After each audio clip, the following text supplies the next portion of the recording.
Olá pessoal, eu sou o Henrique Campos, sou consultor na área de tecnologia de aplicação e você está participando de um conteúdo selecionado que a gente fez para todos os parceiros Trimble e até mesmo para você que está adquirindo principalmente o produto WeedSeeker, para você estar entendendo melhor sobre boas práticas no uso desse produto.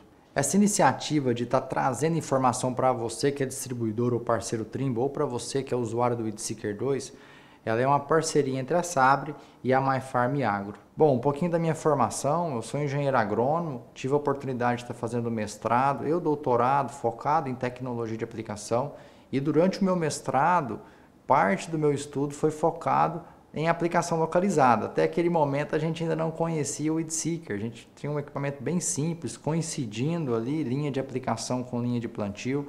E no doutorado eu já trabalhei diretamente com a ferramenta WeedSeeker 1, onde a gente usou essa ferramenta no quadriciclo para fazer catação, aplicação localizada em cana. Eu acho que a gente contribuiu muito para o mercado, levando essa ferramenta para aprimorar e reduzir custos no uso de herbicidas na catação de plantas daninhas. Então, a aplicação localizada ela já vem aí comigo desde a formação e da pós-graduação.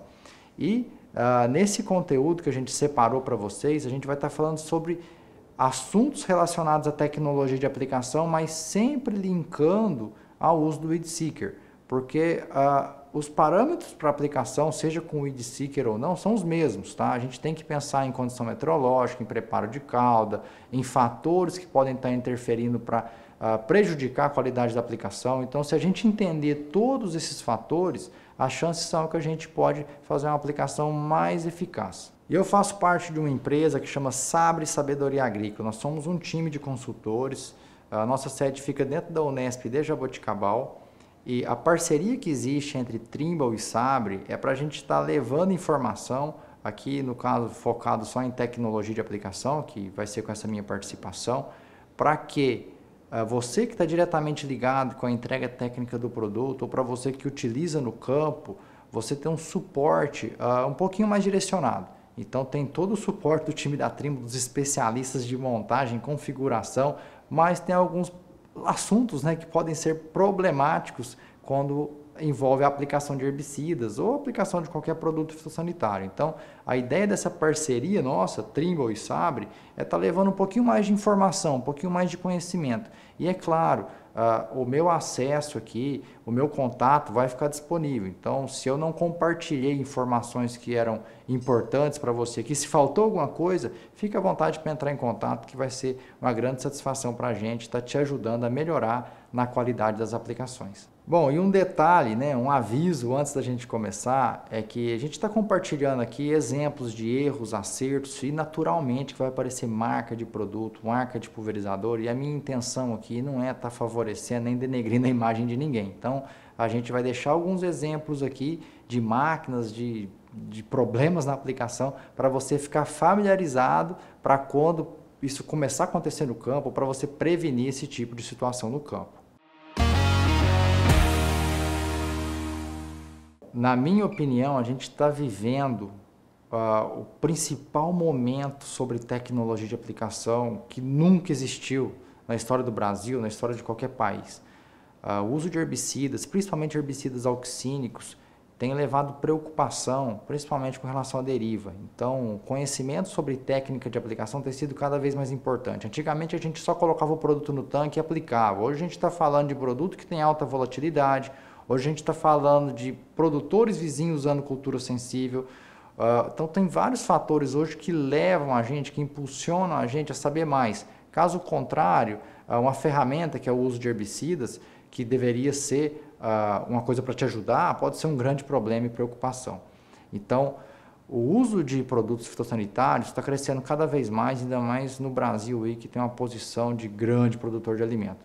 Só que, na minha opinião, né, eu tenho a oportunidade de estar trabalhando desde o Rio Grande do Sul até no Norte, a gente faz trabalho até em Rondônia, na maioria dos estados a gente está auxiliando de alguma maneira, alguma empresa que vende produto, que vende adjuvante, a melhorar, ou um convite direto no agricultor. Eu tenho visto que tecnologia de aplicação tem sido vinculado à tecnologia embarcada na máquina. O que tem alguma coisa a ver, mas esse feeling, esse conhecimento, a gente ir lá no campo avaliar, a gente observar tem sido super importante. Quando o assunto é o uso do Weed Seeker para aplicação de herbicidas, por ser uma ferramenta de alto valor agregado, cria-se uma expectativa muito grande do agricultor. Ele acredita que agora, porque ele tem essa ferramenta, e para você que adquiriu essa ferramenta, é natural que você acredite, puxa, eu investi nessa tecnologia, agora eu estou tranquilo. Então passa desapercebido mistura de produto em tanque, passa desapercebido que ponta de pulverização, que velocidade de aplicação que eu vou usar. Então o pessoal esquece de tudo isso, porque ele acredita que com aquela tecnologia todos os problemas dele estão resolvidos. Já vou dar um exemplo aqui que a gente vai falar um pouquinho mais adiante. Uma planta daninha que está totalmente fora do seu tamanho recomendado de acordo com a bula do herbicida e ele está fazendo essa aplicação fora do momento adequado, fugindo dos critérios agronômicos, porque agora ele tem um sensor para detecção de planta. Fora esse detalhe, vem o monitoramento, vem os aplicativos para criar mapa. Então, aquela fazenda que usa uma gerência que não é tão presente, que monitora a qualidade da aplicação de acordo com o laudo, de acordo com aplicativos, não sou contra essas ferramentas, vem sim para ajudar, mas ele acredita que se o mapa está pintando, estou lá com o monitor, vou dar um exemplo do monitor GFX lá 350, estou usando a ferramenta e o mapa está pintando. Se tiver 5 bicos entupido, vai estar pintando igual. Se tiver aplicando com inversão térmica, que a gente vai falar um pouquinho mais sobre isso, sobre condições meteorológicas, vai estar aplicando igual. Então, não adianta você ter uma ferramenta, uma tecnologia de extrema valor agregado, de eficiência, se você também não unir os fatores agronômicos. Ou seja, tem que pôr o butinão e ir lá no campo acompanhar se essa aplicação está ficando boa. Bom, e para introduzir o assunto tecnologia de aplicação, eu quero passar aqui 5 etapas. Se você conseguir entender essas 5 etapas, vai ficar muito mais fácil para você no campo, tá? E assim, são 5 etapas onde eu vou estar falando sobre as oportunidades, eu não sei nem se eu deveria estar usando essa palavra oportunidade, eu vou estar falando sobre as oportunidades de errar durante a aplicação. O primeiro ponto é o tanque do pulverizador. Dentro desse tanque é onde a gente está colocando os produtos. Então aqui a gente tem que pensar sobre compatibilidade de calda, sobre qualidade da água. Esse produto ele tem que estar bem misturado, ele tem que estar solúvel, ele tem que estar homogêneo, tá? Não adianta a gente fazer uma mistura que fica lá parte suspensa e parte decantada. Outro ponto, a gente precisa que esses filtros, o filtro pré-bomba, aquele filtro da linha, da barra, ou aquele filtrinho do bico do pulverizador, ele também esteja adequado, senão vai começar, além de segurar as impurezas, né, a sujeira que pode vir na água, ela também vai começar a segurar a molécula. Então, posicionamento de filtros. A gente tem que conversar com o manômetro. Se o manômetro, durante uma aplicação numa mesma velocidade, você que é operador, ou que você que acompanha, faça essa pergunta para o operador.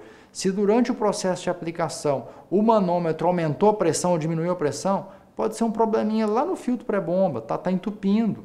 Então, são detalhes que, fazendo a pergunta certa, se você tiver um pouquinho de conhecimento, você já vai saber que a mistura de tanque não está bem feita. Ainda sobre a mistura em tanque, né, está bem próximo ali no circuito hidráulico, a próxima etapa é a bomba, tá? A bomba do pulverizador. Eu acho que a maioria dos equipamentos hoje tem bomba centrífuga. A gente também tem a bomba de pistão, por exemplo, os pulverizadores da Jacto.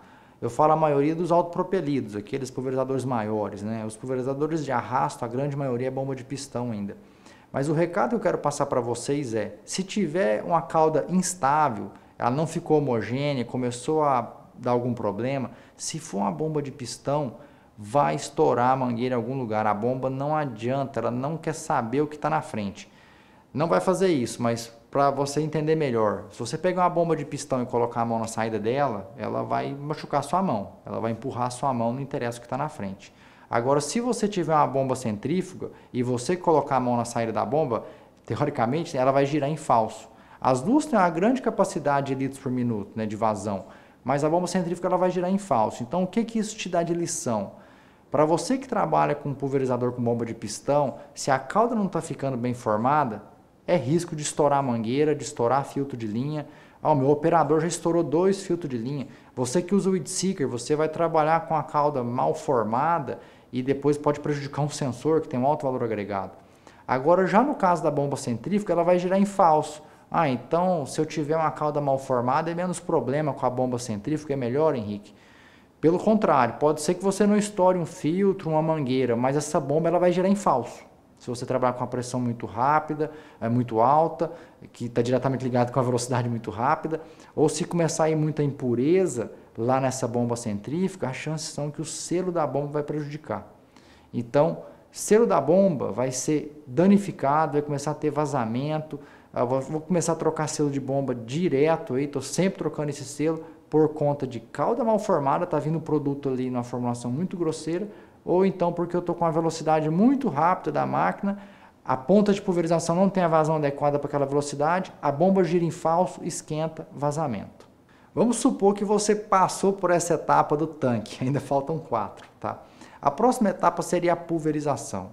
Para essa pulverização, a gente tem que trabalhar com pontas com vazão uniforme, tá? Não posso ter ponta com a vazão maior ou menor. Agora vamos pensar no weed seeker. Se eu tiver uma ponta obstruída, você perdeu toda a tecnologia. Então, essa avaliação da vazão da ponta e da distribuição é super importante. A gente vai estar dando alguns recadinhos sobre o tipo de ponta quando o assunto é com weed seeker, ou seja, quando o assunto é com aplicação localizada.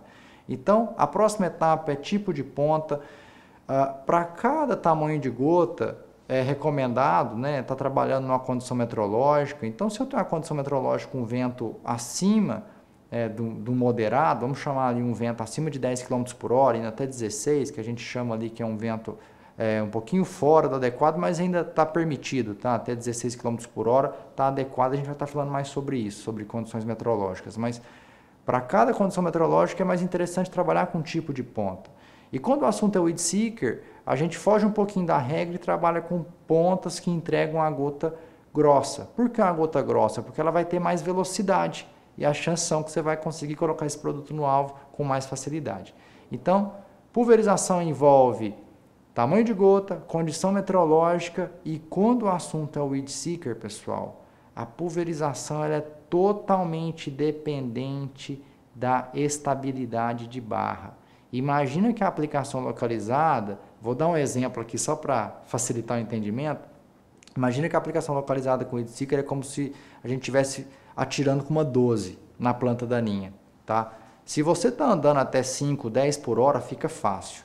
Agora, se você está andando a 20 por hora, não é que o sensor não vai acertar a planta daninha, mas a partir do momento que você aumenta a velocidade, as oscilações na barra, tanto vertical quanto horizontal, elas começam a acontecer com mais frequência. Então, fica muito mais difícil você acertar o alvo com o movimento. Então, existe uma velocidade adequada, que a gente vai estar falando sobre isso na hora que a gente falar sobre calibração. Então, a pulverização envolve todas essas etapas. É fácil, mas a gente tem que ter alguns cuidados. Ponta adequada, condição meteorológica adequada e velocidade de aplicação adequada. Outro ponto que é importante estar mencionando é que essa relação entre condição meteorológica e ponta é o que vai estar interferindo em deriva, tá? Tanto na deriva para o produto estar indo para uma área sensível, vizinha, ou fisicamente, por vento ou por volatilização, assim como endoderiva. Ou seja, são situações que a gente não gostaria que acontecesse numa aplicação de herbicida, inseticida, fungicida, entre outros produtos. O próximo passo agora é com relação ao impacto, tá? A gente passou a primeira fase, que é a preparação do produto, a gente fez uma pulverização eficiente e eficaz, agora a gente vem para o impacto. O que significa esse impacto? A gota ela tem que chegar no alvo e ficar. Então isso está diretamente ligado com, por exemplo, mistura de adjuvantes, tensoativos, produtos espalhantes. Outro ponto que é super importante é o tamanho dessa gota. A gente pode falar um pouquinho de maneira mais técnica, mas existem alguns parâmetros na hora que a gente vai medir esse tamanho de gota,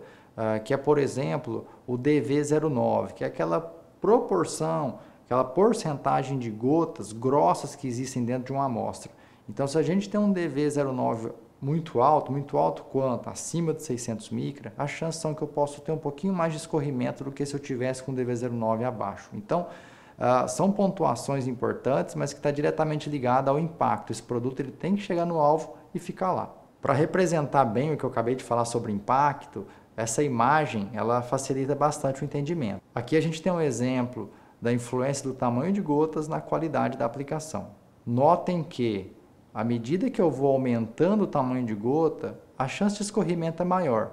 E à medida que eu vou diminuindo o tamanho de gota, esse escorrimento ele é menor, no entanto eu aumento o potencial de deriva. Então é super importante estar tomando a decisão correta com relação a esse tamanho de gota. Bom, vamos para o penúltimo tópico, né, que seria a retenção desse produto. Isso está diretamente ligado com o escorrimento. Podemos falar um pouquinho sobre o orvalho na aplicação. No entanto, a minha maior preocupação não é com relação ao orvalho, tá? Quando a gente trabalha com aplicações localizadas, geralmente o volume de calda é baixo. A gente vai falar sobre esse preparo da calda com base no volume. Mas a retenção, quando eu falo desse assunto, principalmente para o weed seeker, onde serão herbicidas e muitas vezes herbicidas auxínicos, vem o fator condição meteorológica, onde a gente foi educado a aplicar com temperatura baixa e umidade alta. E a gente acabou esquecendo o fator vento. Geralmente, quando eu tenho umidade alta e temperatura baixa, que é no começo da manhã, no fim da tarde, é quando eu tenho um fator chamado inversão térmica. Nesse momento, as chances são que a retenção vai ser menor, vai ficar produto em suspensão, e se for um herbicida auxínico, isso pode trazer algum problema caso o vizinho trabalhe com cultura sensível a esses herbicidas. Por fim, vem o último fator, que é a formação do depósito. O produto chegou, ficou lá na planta. Agora é super importante a gente estar verificando alguns pontos que ninguém verifica, muitas vezes não verifica, que é a sanidade dessa planta, né? A gente fica avaliando lavoura, verificando a sanidade da soja, do milho, do algodão e esquece de verificar a sanidade da planta daninha. Tipicamente, quando são usadas as aplicações de herbicidas para dessecação, para limpeza, né, para começar uma nova safra, o pessoal não espera a planta daninha, vamos dizer assim, ela está revigorada, né? Então a gente vem de um estresse hídrico lá de 2, 3 meses, e aí na hora que dá uma chuvinha, passa 5 dias, o pessoal já entra com herbicida. Então essa planta daninha, ela está estressada, ela não está saudável, ela não está pronta para receber esse herbicida e permitir que ele transloque, que ele faça o efeito desejado. Então, mesmo que você passou por todas essas etapas, é importante estar verificando se a sanidade dessa planta daninha, se essa formação do depósito está adequada, se eu tenho uma temperatura fora do adequado, principalmente para esses herbicidas auxínicos, que pode diminuir retenção também. Então, é mais um fator para a gente ficar atento para prever o que pode acontecer de errado durante uma aplicação.